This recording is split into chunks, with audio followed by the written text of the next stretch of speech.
There's some exciting research being done at UCA. It's being done there, but it's something that's going to affect all Arkansans, especially those of us who care about the water and the fish in the water. We've got Robert Mauldin with us. He is a UCA Professor of Chemistry, and he was just telling me he's found a way to turn a love of fishing into a career, as in a sense. So congratulations on that. Something that we all should try to achieve for. You work with gar. Let's begin there. What is a gar? Why are you interested in this? How'd you get interested in it? Let's look at kind of that 30,000 foot level of the research you're doing with gar. Okay, great. Well, thank you for having me. Yeah, I appreciate it. Gar are fantastic creatures. They have been on the planet for 100 million years total, far longer than humans have. And they play a really important role in the ecosystem. They serve as a top predator, so they help to regulate the populations of other fish. Okay. They've been vilified, though, over the years. They've been thought to eat humans. They've been thought to eat all of our game fish. So a lot of fishermen will kill them and just throw them on the boat launch, kind of thing. So yeah, that's the fish. It's a fantastic fish, and I feel very much like an advocate for this important fish. Why do they have that reputation? Just because of their size? I think that's and lack of education, probably? Yes, I think not understanding Yep. the fact that they won't eat anything bigger than what they can swallow. Okay. So they're not going to bite a human because they can't swallow us. So that's a big part of it. In addition to that, there were some reports from back in the 30s and 40s of gar attacking humans, and most of those have been discounted. Most of those probably were alligator and not alligator gar. So that's part of it. But the more we understand about these fish, the more we realize how important they are for the ecosystem. This may be a real simple question. It may be a question that can't be answered. So it's going to fall in one place or the other. Do we know how many there are? How many gar there are? Yes, there lots? Excellent question. No, the Game and Fish Commission here in Arkansas, conducts that type of work regularly. They assess numbers of different species of fish in our waterways.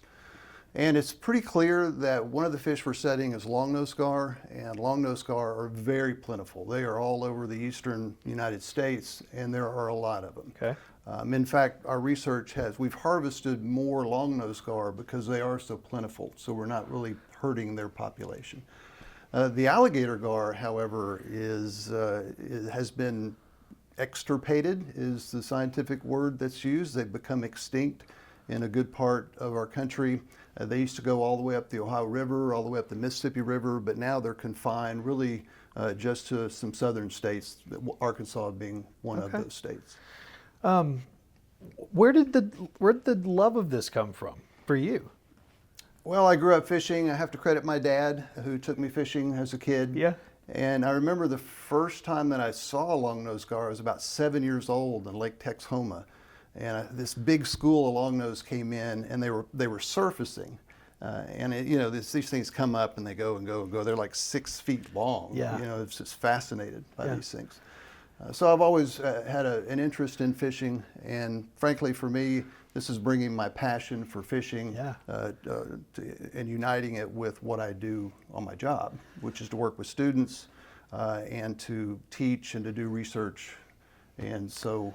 Yeah, it's a long-standing passion that I've had, and it's so much fun to now have a job where I can bring that passion to what I do. Well, and I think that leads perfectly into these photos that we want to go through. And I know the first photos here of students, you and students. So tell us about this that we're seeing on our screen now. Okay, sure.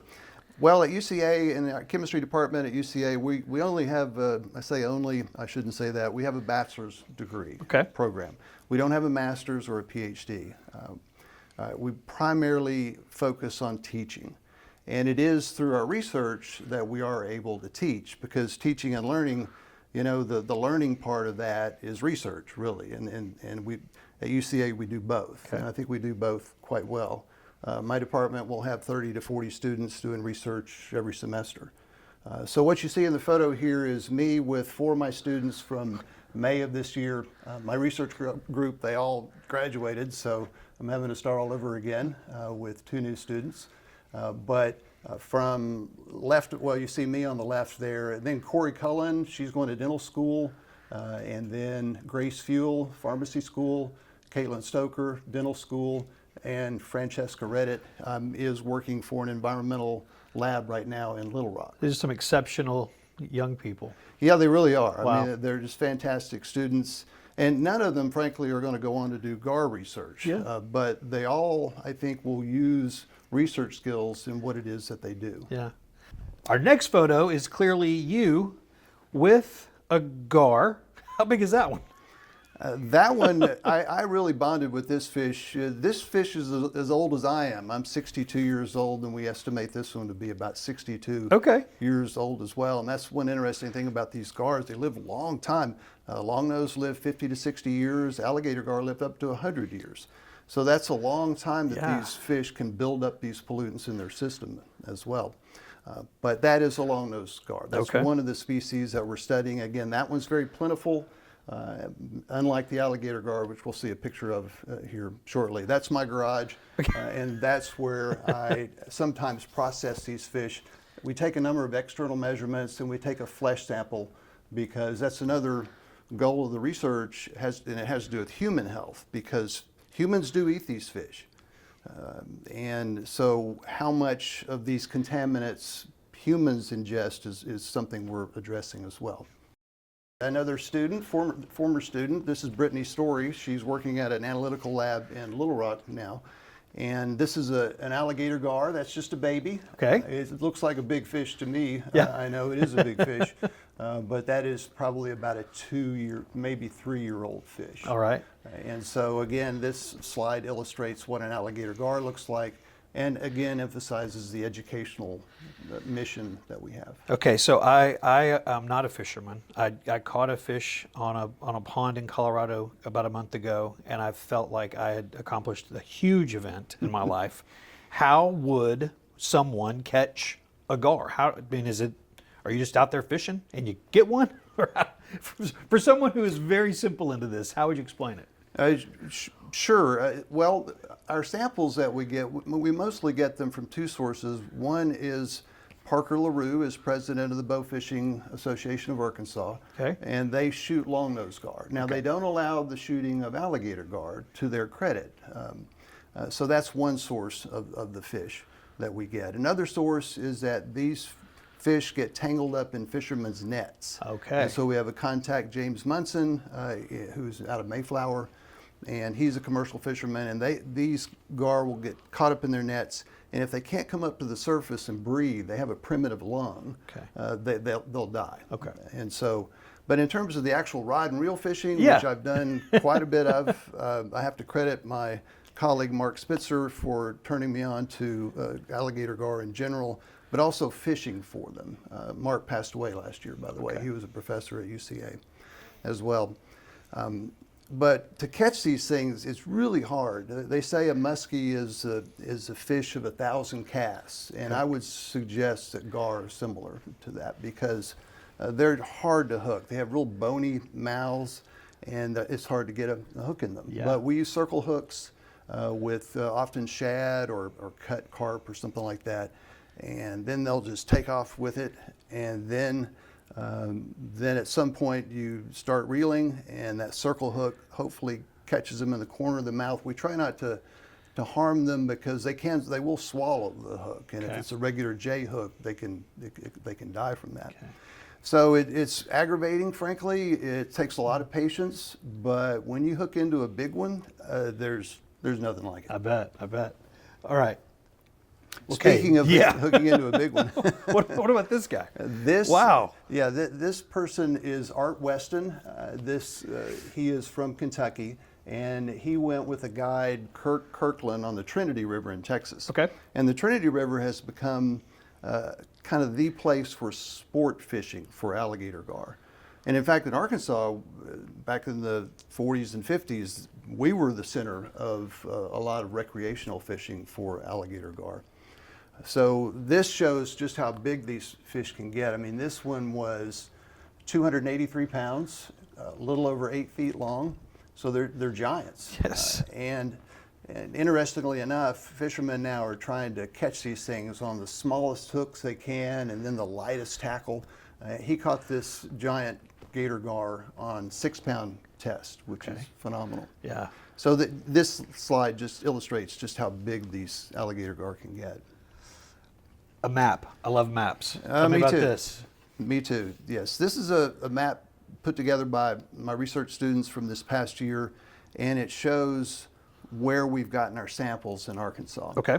So another goal of this research is to figure out which waterways in Arkansas have high levels of these heavy metals. We're studying mercury, lead, and cadmium. And their toxicity is mercury's the most toxic and cadmium's the least toxic. But we're analyzing these fish for those 3 metals. And so another goal of the project is to figure out, okay, where are these hot spots for these metals? And eventually we'd like to get them from all over the state. And the bow fishers, again, have been very, very helpful because they have their tournaments across the state. There are several sources of these pollutants. Burning coal produces a lot of mercury. And then mining processes produce a lot of the lead and the cadmium. And for example, there are abandoned mercury mines in the Ouachita Mountains. Okay. And in addition to that, there's old mines in northeastern Oklahoma. And so that flows down the Arkansas River all the way through our state. So that's another goal of the work, again, is the effect on human health. We're also concerned about the effect on the fish's health. Sure. But again, if we can identify certain areas where the pollutants are really high in these fish, perhaps that can inform the Game and Fish Commission's advisories when it comes to eating fish. Like there are a lot of them regarding mercury right now. And so is it primarily rivers? I mean, are they do you find them in lakes? I mean, where else would you, because I know you've mentioned quite a few rivers, it seems like. Good question. Yes, the longnose and alligator gar are in both types. They're in both rivers and lakes. Okay. Longnose tend to prefer rivers a little more. Gator gar tend to prefer water that's not moving as much, although they're in both. And so, yes, they're definitely in lakes and rivers across the state. Okay. Very interesting. Oh, goodness. Okay. Find a way for me to understand this. This looks to be a little more complicated. Well, we're trying to still understand it too, by the way. So this is an article about gar, so you might call it a garticle. There's your pun for yes, it is a garticle. It is a garticle, and it's research out of South Carolina, and we're really trying to replicate what they've done because they found something very interesting. By the way, these gar are longnose gar that came from estuaries in South Carolina. So some of these gar spend their time in salt water and some spend their time in fresh water, and some spend it in both. And we're, of course, only looking at freshwater gar, and this study suggested that difference between saltwater and freshwater might have an impact on what they're observing here. But what this graph is, on the y-axis is the mercury concentration in the fish, in the flesh of the fish, and then on the x-axis is the age of the fish. And for most fish species, the literature shows that there's generally a positive slope. I mean, the amount of the metal increases as the age of the fish increases, which you would expect to happen. But with gar, it's more of a parabola. You know, they start out with high levels of mercury, and then that level drops off, and then at some age, the concentrations start to go back up in the fish. And this is puzzling. One hypothesis that's been put forward, and I'm going to grab this scale over here, but this is a scale from a longnose gar, and someone had just tossed this longnose gar on the boat launch, and it was there rotting, unfortunately, but I pulled a few scales off of it, and you can see that it looks like an arrowhead. In fact, Native Americans use those for arrowheads. Yeah, very much. Well, it's a bone-like material that requires a lot of calcium to make the bone. And these heavy metals can mimic calcium. So what we think, our hypothesis is that the mother transmits these metals to their little ones, intending to transfer calcium, because they're going to have a lot of calcium to grow those scales. Yeah. But unfortunately, the mother is also transmitting these other toxic metals to the little ones as well. So that's a hypothesis. We're, again, replicating this. We're not only looking at mercury, but we're looking at cadmium and lead. And I haven't found anything in the literature showing how lead and cadmium vary as a function of age. And there's one other thing here that you've grabbed. What is this in your hand now? Okay, this is a jawbone from a long-nosed gar. And you can see from this that it's really made for grabbing prey species. The teeth aren't like a shark's teeth that are made for shredding and tearing. Right. They're spiky, pointy type of teeth. And what a gar will do is it kind of stays near the surface of the water and acts like a log, basically. They're long and slender, so they look like a log. And then they wait until a fish comes along, and they usually bite at it sideways, one way or the other, and they grab that fish. And then once they grab it, their tongue is forked, and it has a sandpapery kind of surface to it. And it uses that tongue to move the fish around, and then it will swallow the fish whole. Okay. And so the reason why I brought this, and I'm giving this to you all to thank you for this interview, but the reason I brought this is just to show that, again, these fish don't eat humans. They will only eat something that they can swallow. Yeah. And that's what these teeth are designed for doing, is grabbing, not for chewing. You have earned a nickname that I think is very appropriate, Mr. Gar. My dad calls me Mr. Gar, yes, and I think that you might see the meme that's showing now. We're showing it. I made that meme, and I'm just fascinated by these fish. I think we can learn a lot from gar. Gar have, for example, a kind of their snout, their mouth is kind of turned up on the edges, so it's like they're always smiling. Always smiling, yeah. And we can learn a lot from gar in that respect. I think we can also learn a lot from them because they've been on the planet for 100 million years. Yeah. And the fossil record shows that they look pretty much the same now as they did back then. Wow. So they have found something that works, and they have stuck with it. Yeah. So that's another lesson I think we can learn from the gar. Let's we've got a video. We've shown some photos, but let's watch this video as I hit play here. Okay. So talk us through what we're seeing. Sure. This is Nathan Bowers. He's in medical school now at UAMS. And he's releasing a long-nosed gar. I caught this one by rod and reel, and that's one thing I can offer my students is take them on a gar fishing trip as well. Now this fish, one eye it was gone from this fish, and you can see it kind of turning around in the water, trying to look around and see which way it's going to go.